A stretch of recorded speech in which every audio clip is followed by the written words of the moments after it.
sinabi. Makiayos na mga gamit niyo. Mabuti nga't ako mismo lumapit sa inyo. Dahil sa gulo, mausap na ngayon yung asawa. Lalo na dito sa mga tauhan ko. Wala na akong maintindihan sa kanila. Anong sabi mo? Alex. Huwag ako.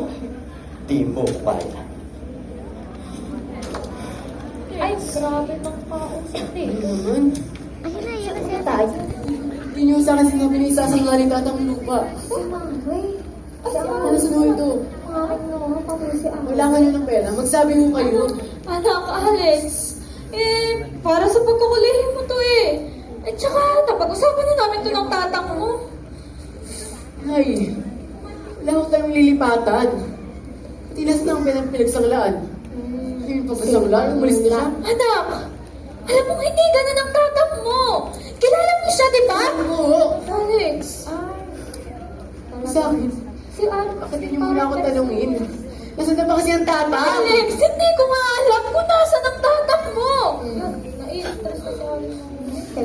Alex! Bakit hindi ka naman sa akin? Abay, Neta, ano ba ginagawa na dito? Mare, long time no see.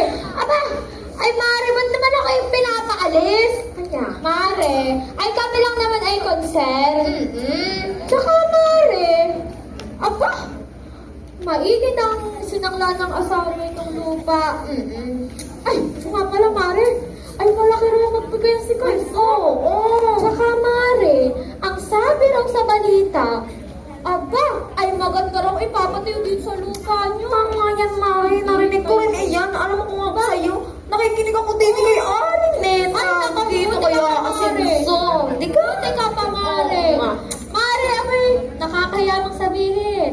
Mare, yung pagkukupra niyo, kailangan ng kinikitayin ngayon. Diyos ko, Neta.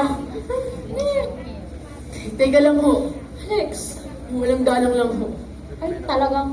Ito ho ang pinubuhay ng marami sa atin. Bakit naman ito tatanggalin? Yun ang tunay na tanong. Bakit ba hinaya ng munisipalidad ng bayan ito na makapasok ang kanyang uri ng negosyo? Agricultural country po tayo. Isang bayan sa buong Pilipinas ang kaya mag-produce ng niyog. Kaya na din sa mga kopra. Ano? Aba! Ayoko ini-stress! Hay nako, Alex! Kayo na nga mag-ina ang tinutulungan ko! Alam nyo, kung ayaw yung tulong ko, wag. Ay, talaga. Ini-stress nyo kasi ka, bala